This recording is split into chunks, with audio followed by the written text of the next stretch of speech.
Welcome to our English podcast, where we dive into the intriguing world of confusing English words. I'm Alex, your guide through this linguistic journey, and today we're unraveling the mysteries behind those tricky terms.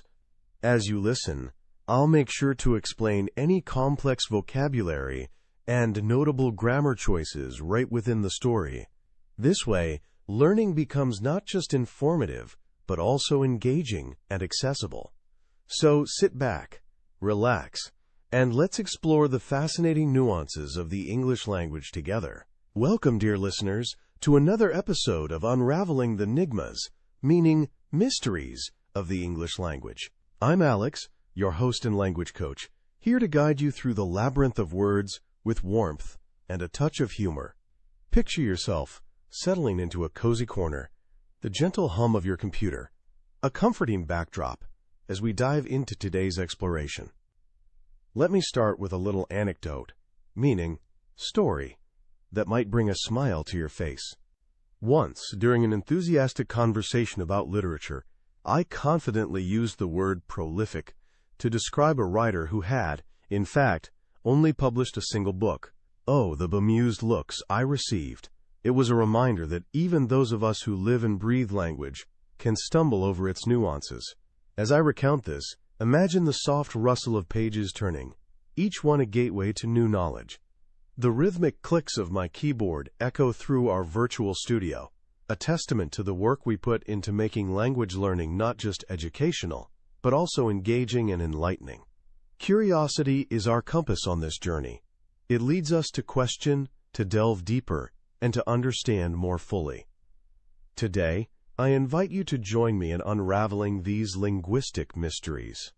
Together, we'll explore words that often lead to miscommunication, ensuring that you feel more confident and empowered in your conversations.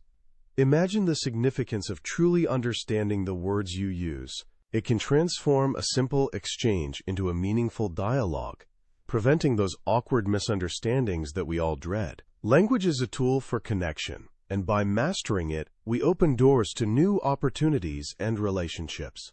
I promise to make our time together both enlightening and enjoyable. Language learning should never be a chore. Instead, it should be a journey of asterisk empowerment, meaning enablement, where each new word learned is a step towards greater clarity and confidence. As we continue, let your senses absorb the experience. The gentle hum of the computer, the occasional click of the mouse, all creating an immersive environment that transports you to a place where learning is both accessible and enjoyable. Before we part ways today, let me leave you with a slightly humorous thought. Never have I, inversion for emphasis, auxiliary plus subject, been more aware of the power of words than when I mistakenly described a cat as carnivorous during a vegetarian cooking class. The irony was not lost on my audience, nor was the lesson lost on me. And so, with a smile and a promise of more linguistic adventures to come, I thank you for joining me. Until next time, keep your curiosity alive and your words precise. The gentle rustle of pages turning fills the air, creating a serene backdrop. I imagine you, dear listener, settling in with a cup of tea, ready to embark on another journey through the labyrinth of the English language. Today, let's delve into a word that often baffles, meaning confuses many. Peruse. Now you might think, peruse means to skim through something quickly, but in reality it means to read thoroughly. Imagine a detective meticulously examining every clue in a case file. That's perusing. Let me give you a few examples to illustrate its true essence. Picture a student in a library, surrounded by towering stacks of books. They peruse each page with dedication, searching for that elusive piece of information. Or consider an art critic, perusing a gallery, absorbing every brushstroke and nuance. In both cases, the word signifies a deep, careful reading or examination. Were I to peruse subjunctive mood, hypothetical situations, my old journals, I would find countless entries filled with dreams and aspirations. The subjunctive mood, often used for hypothetical scenarios, adds a layer of imagination to our language. It's like saying, if I were a bird, I would fly to distant lands, conjuring images of freedom and possibility. Let me share a little anecdote, meaning story, from my own life. Once, during a rather important meeting, I confidently declared that I had perused the report. In reality, I had only skimmed it. The ensuing questions left me floundering, much to my embarrassment. It was a humbling reminder of the importance of understanding the words we use. Language is a living entity, evolving with each conversation. Words can be tricky, and even the most seasoned speakers can stumble. So I invite you to share your own experiences with confusing words. Have you ever used a word in the wrong context? How did you handle it?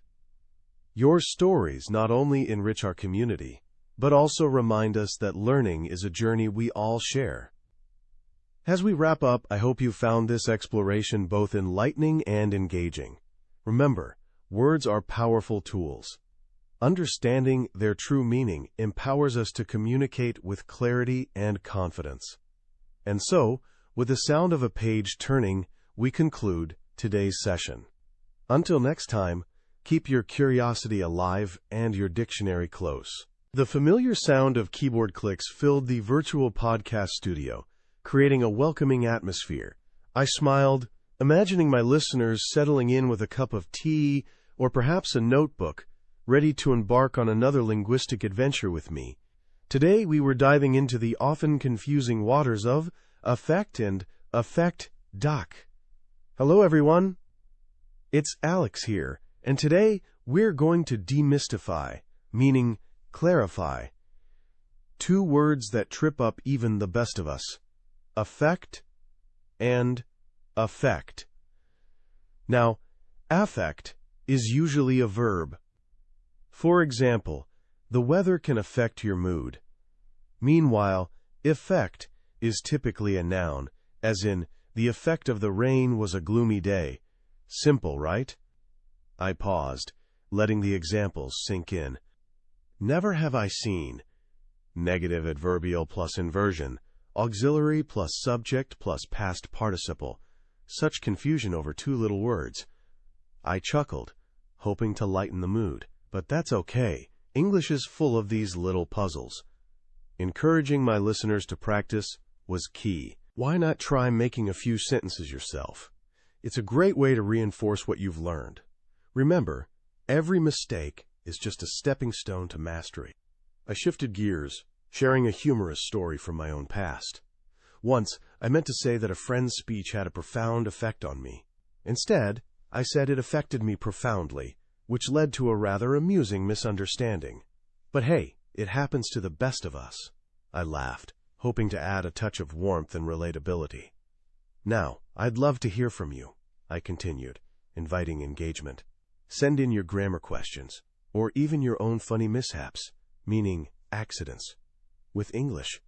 Let's learn together. The sound of pages turning accompanied my next words as I referenced my notes.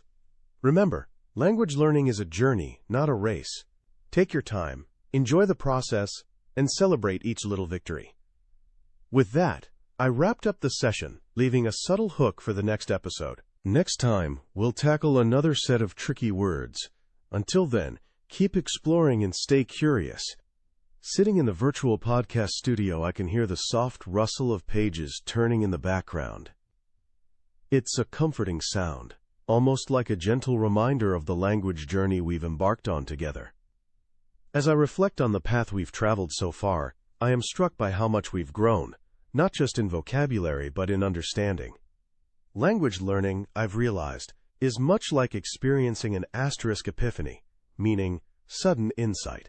Each new word or phrase can illuminate a part of the world that was previously in shadow. I want to share something personal with you today. Despite being a language coach, I sometimes grapple, meaning struggle, with words too. It's important to remember that even experts face challenges. This journey is not just about mastering a language, it's about embracing the cathartic, meaning emotionally cleansing, process of overcoming these barriers. Each hurdle surmounted is a victory that cleanses the mind of doubt and fills it with confidence. As I speak, the rhythmic sound of keyboard clicks punctuates my words, adding a tactile element to our auditory experience. It's as if the very act of typing underscores the importance of what we're discussing. Language is not static. It's alive and evolving, much like the thoughts we share in these moments. I encourage you to continue exploring and embracing your language journey.